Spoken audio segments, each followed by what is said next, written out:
Hey everyone, this is Steve Adubato's Media Matters. I am Steve Adubato. More importantly, Media Matters for a lot of reasons. And if you go on our website, adubatomedialeadership.org, you'll see back episodes of this podcast and a whole range of clips from our sister public television programming with our production company.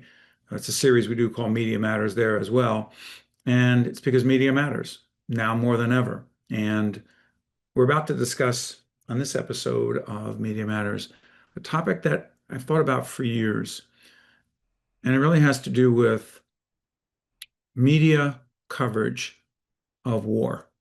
As we speak, we're actually recording this on April the 1st, 2026.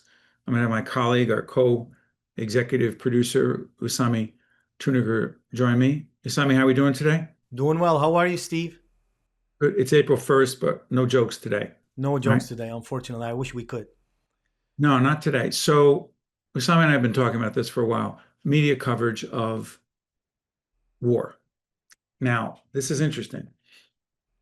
My focus is on US based, American based media organizations. I told Usami in preparation for this that back in the day, in 1997, I finished my doctoral dissertation at Rutgers University looking at mass media coverage of the Gulf War, 1991.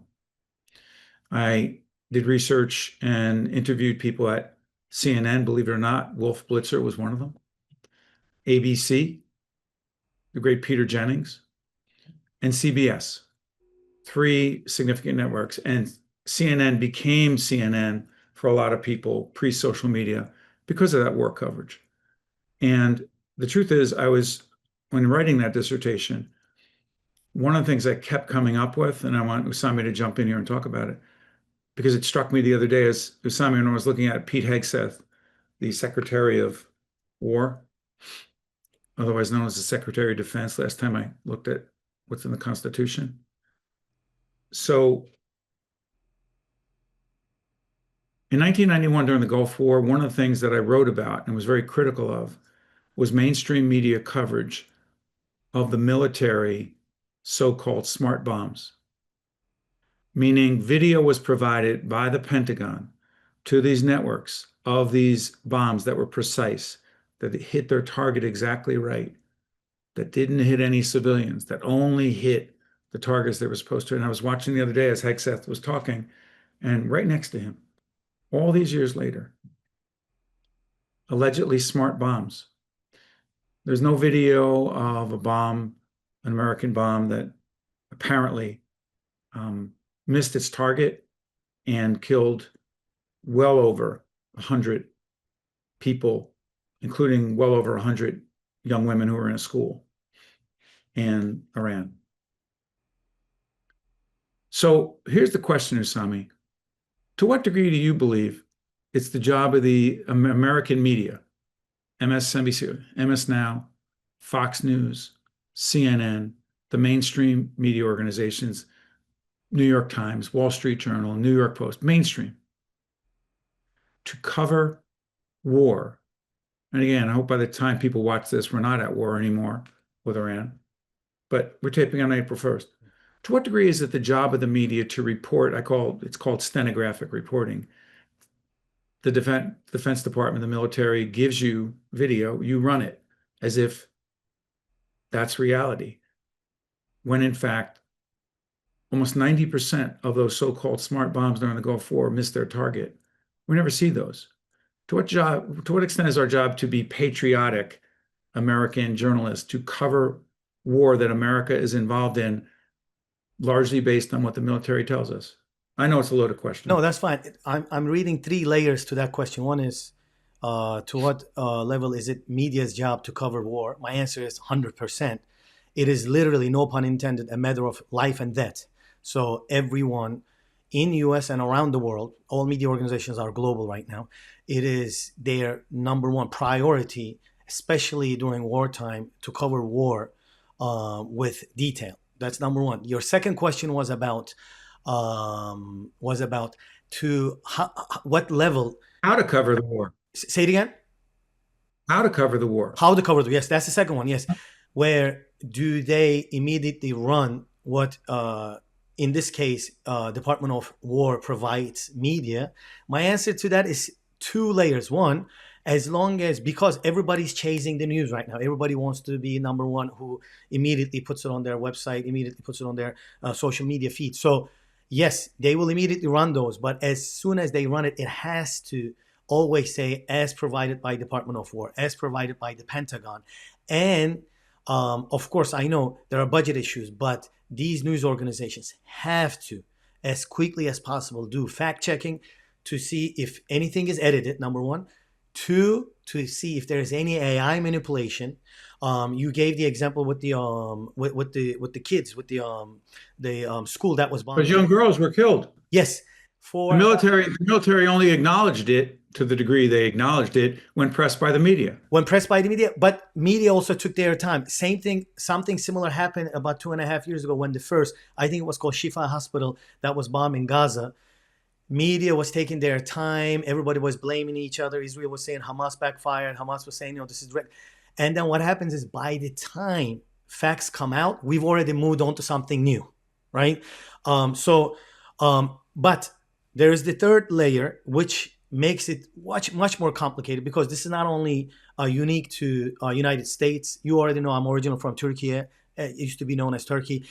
When a media organization is covering war, and when the nation that is connected to that media organization, right, when they're covering the war that they are waging, the patriotism question, that muddies the water a whole lot, Now, because on one aspect, I remember I was here post 9/11 when right.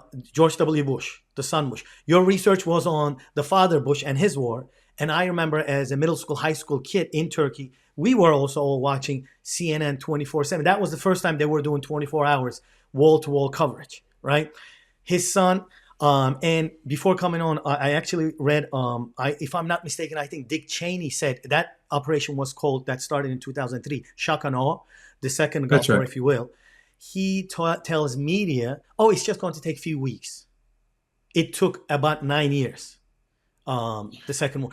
But Okay, but going to the patriotism thing. back to the patriotism issue, because I can tell you, as someone who wasn't simply writing about in a doctoral program at Rutgers about media coverage of war, I was a practicing journalist, and I will, at the same time, I will tell you that the question of one's patriotism, for many of us, and I'll include myself, comes into play, because the struggle becomes, can we be objective?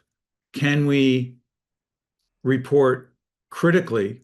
Can we question something that comes out from the Pentagon and still consider ourselves patriotic when the president and military officials are saying, we need your help. We need you to help our U.S. effort in this war. And anything that goes outside, falls outside that, is not only unpatriotic, but not helpful to our country, you say. You basically summarize exactly what I had in mind to say. There is that fine line when your country is waging war, when your country is involved with warfare, the expectation from the government is for media to support you. So post not, that is the expectation. This is across the board. Same thing applies to Turkey. Same thing applies to Italy, across the board. I remember post 9/11, around 2002, 2003, as we were gearing up to invade Iraq, across the board, all music radio, like radio that plays rock and whatnot, they were always constantly, every 15, 20 minutes, they would take a quick break. Here's to the troops. Was it anti-American? Say it again. Was it anti-American? No, no, just the opposite. It was all, no, no, I'm talking about in US. I was here. Oh, okay, in No, no, I was U.S. here. I came here in 96. So I'm here, I'm driving, I'm listening to the radio constantly. Even the radio stations that would never cover war, every 15, 20 minutes, they would take break to say, we're supporting our troops. So everyone is expected to align themselves along military. But what happens is, at the end of the day, if we are not reporting on facts, American people, as well as the global community, deserve to know what's happening so people can form their opinions based on facts, not based on national interest, So because national interest is a slippery slope. yeah, but here's where this gets really complex. There's a one of the quotes that I came across in my research when doing that um, analysis of media coverage of the Gulf War in 1991 was Mhm. this great quote that you ever hear the quote, the first casualty of war is what? Is the truth. Is the truth. Yes. And it's true. It is. And along those lines, I want to jump on something. Could you put up the quote from James Baldwin? the Yes. James Baldwin quote? Read that out loud, Yes. Usami. This is 1955 from his first book called Notes on a Native Son. He says, I love America more than any other country in this world. And exactly for this reason, I insist on the right to criticize her perpetually. Do you think that most people would agree with that, but add the caveat in parentheses, except when the US is in war? Yes, they will focus on the concept of what do you mean by criticize? What are Question, change. Pete Hegseth is up there. President Trump is up there. President is saying, and again, this is being recorded. This podcast, Media Matters, on April 1st. Frankly, I can't imagine what it's like being a White House reporter covering what's going on because every day the message changes, the story changes. It's going to be a few more weeks, a few more days. Could be longer. We don't know. Ground troops, we can't tell you because if we tell you, we tell the other side. Okay. No more wars. Okay, is this a war? Well, I'm not really going to call it a war because if I call it a war, I have to go to Congress. So I'm not going to call it a war, but we all know it's a war. I, it almost feels like, and this is the challenge from a media perspective. It almost feels like it's a game for some people. And they play word games, people in government. And then you're there as a reporter. And again, there's countless videos of this, a difficult, challenging question being asked of the president or Pete Hegseth, mostly the two of them. And if it's a tough question, a challenging question, a critical question, you're a you're bad stupid. reporter? You're a bad reporter. That's why no one watches you. You're stupid. That's a stupid question. Why would you ask me that? Next question. And then I sit there and think about media coverage. Next question, president will go to someone else. Hegseth goes to someone else. Why do you think it is, Usami, that if the media is really, most of us in media, as independent journalists, are trying to do the right thing and ask tough questions and get to the truth, why do you think that next reporter doesn't simply say, Mr. President, I had a question, but I'm just going to repeat the question that was asked before me because it's a legitimate question and we have a right to know because the people have a right to know? Why does that never happen? We had a guest. Her name is skipping me. New York Times journalist who wrote a book on Donald Trump, and this is exactly the discussion you had with her. Maggie Haberman? I can't remember her name for the sec, but this is exactly what she said. She said you can even say I'm a bad reporter, but the question stands. Unfortunately, we don't get that. As soon as it becomes a personal attack, the president is able to move on to the next topic. And And what's our job in the media in that instance? say it again. What is our job in the media when the president or any government official Of course, says you're a bad reporter, you're the enemy of the people? That's why the book, Jim Acosta, The Enemy of the People. I'm going to ignore your question. What the should we the in the job media do? the job is to push for it, because I mean, when it comes to other foreign leaders, when it comes to other interviews, most of the time we see these journalists pushing much harder, but somehow with the aura of White House, the Pentagon, we are not getting. And let's talk about the fact that if you push a lot, your Well, credentials, hold on. What is it? And I know this is going through the courts right now, it's but in the courts as we speak. There is a big tit for tat. Go ahead. you're going to let me, I can say this, No, no, Usami? of course. Okay. You told me that I should be doing more commentary, and I'm trying to Go do ahead. that Go right ahead. now. So here's what's interesting. The Pentagon, the White House and the Pentagon, changed the rules at the Pentagon. And the rules originally stated, now one court, as we speak on April 1st, 2026, has struck down this edict from the Pentagon. And it goes like this. Oh, you want to report here? So anything that you want to put out there has to be, quote, approved by our Pentagon PR communication media team. And if you refuse to participate, you cannot be here at the Pentagon covering the Pentagon. Now, a court has said that's unconstitutional, First Amendment, right? Hmm. It violates freedom of the press. I don't know how it plays out, but I do know this. And if I'm mistaken, you'll correct me, Usami, that Hegseth and the others in the Department of Defense, like, yeah, okay, so we'll abide by the court ruling, but we're just going to find another way to keep you out and not let you cover, but we won't say it's for the same reason. De facto, First Amendment, freedom of the press becomes squashed. They have the cards, Usami. They have the cards, and they've already are moving them to a different place, what they call an annex. The correspondence corner is now not accessible. So unfortunately, we're going to see this play out where the U.S. District Judge is going to say it's unconstitutional.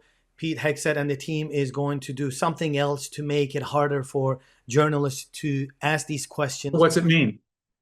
Why should this matter to the general public? But Usami, someone might say, Adubato, you and your producer friend over there, Usami, all you're doing is talking about media because you're media people and it's a media issue. It's not an issue for the American people. You say what to them?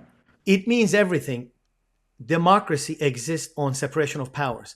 In school, we learn about three, but in reality, it's always four. The fourth pillar, media, is always there. It is unmentioned sometimes without access to information. How are you going to see if judiciary is doing their job, if legislature is doing their job, and it's executive? And in this circumstance, now that we have war, that is waged by presidential executive decision without congressional, even though, Congress voted Right. down the idea to, that's a different discussion, but, they also basically waive their right to approve this war or not. But it's important because when you press a governmental representative, they will have to give an answer or they will give a no answer. And no answer is still important for public to hear. That's why we have congressional hearings. During these hearings, when you and I watch these hearings, when common Joe on the street watch these hearings, when the person says, I cannot answer that question, or when they,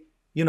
walk Or they around. pull a Pam Bondi and just start going on a monologue or saying, Exactly. But people you're a are not terrible stupid, so they Congress understand. member.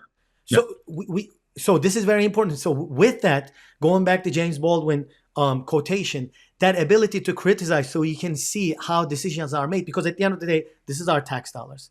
At the end of the Yep. day, it's a global village. Whatever happens here impact. I mean, Strait of Hormuz is closed down. Immediately, the economy is impacted everywhere. Notwithstanding the human cost of war, it's impacted. I don't want to debate the war. Yeah. I don't want to debate the war. And also we're going to date ourselves because Exactly. as we speak today, that is the situation. What I'm obsessed by is the whole question of what is our responsibility as members of the fourth estate, because media matters, journalism matters, truth matters. And if Brendan Carr, who is the chair of the FCC, the Federal Communications Commission, and I know in another segment we'll use that quote, we'll use that video clip of Brendan Carr, who basically said, we're winning, the president's winning. And his definition of winning, Usami, and we'll talk about this separately, is that Jimmy Kimmel's going to be off the air, Colbert's off the air, CNN's going to have a new owner. We got our people over at CBS. They're doing what we want. We're in control. We're winning. And so what they really mean is we're shutting anyone down who questions or criticizes us. Now that's bad enough for democracy in peacetime. But when the U.S. is in war, and whether it's called it or not, and we can't do our job, or we're told we're unpatriotic for asking tough questions on behalf of the American people, the implications for our country, for the world, are scary. And let's leave it. Isam, you got anything else? Because that's it on this one. Again, one of the things we agreed to on Media Matters podcast is, and by the way, go on the AdubatoMediaLeadership.org. You see the website up there right now to see past editions of our website. We agreed that we would try to, and this is easier said than done, Usami, only look at one topic per podcast. But a lot of these media topics, including what Brendan Carr said about we're winning because we're destroying Yeah. our enemies in the media, they bleed into each other, They don't they're, they? they're all connected. And I wanted to say, as Eli Honig, one of our regular guests on our PBS site, said in his Eli Honig, who's the senior CNN media legal analyst. exactly when you were discussing with him about his last book, When You Come for the King, I think, right? I might have misquoted, but No, when you come for the king, you better the not best miss. exactly. He said it's such a slippery slope. If you get into this idea of we're winning, NPR is defunded, we're winning. Oh, that's right. I forgot. Our friends at PBS, we're killing Exactly. PBS. We took their money. NPR, we took their money. We're winning. And then what happens is, We say win. we got a new president, and the new president is exactly on the opposite end of where Trump is standing, and say he wants to win because now he learned the And trick. what's he do to Fox News then? That's what I'm trying to say. So this is not so even for people who are on the side of Trump, in the long run, you're shooting yourself, your own self. You're shooting yourself on the foot, if you will. This is not good for anyone in the long run, and that's Even why. if you think it's good for me because the people in the media I don't like or I don't watch, Trump's going to shut them down. The FCC is going to shut them down as if that's the end of time and that what goes around doesn't come around. Exactly. Brandon Carr is going to be replaced with somebody who is on the opposite end of the spectrum. And if they start doing that, we're going to end up a governmental Yeah. bulletin. Basically, media is going to end up a governmental bulletin. We're all going to be, as you said in the beginning, we're just. Stenographic reporting, whatever the government tells us, which last time I checked, that was one of growing up as a kid, I was always told that was the difference between the US and Russia, that Mhm, they don't have a free press. mhm. We do. We question our government because we're a representative democracy. They're not. They're a dictatorship. And I'm sitting there going, I don't know, things are looking pretty similar to me in a lot of Yes. cases. Hey, Yes. Usami, listen, I want to thank you for putting this episode together. And also, Usami works behind the scenes. He's pressing buttons all the time, producing, directing, making it happen. Yes. Usami, in a future episode, let's go into this whole role of the FCC. We'll use the quote from the Exactly. chair, Brendan Carr, and a whole range of other issues. Listen, we've only cracked the surface Yep. of media coverage, patriotic media coverage in wartime in the United States. And Usami's perspective, and Usami's taught journalism at different universities. He understands it. He also understands it as someone who was not born in the United States. Mhm. He has seen media coverage in other countries as well. Usami, thank you. And I want to thank everyone for checking out this Media Matters podcast. I'm Steve Adubato. For our entire team, we thank you for checking us out. See you next time.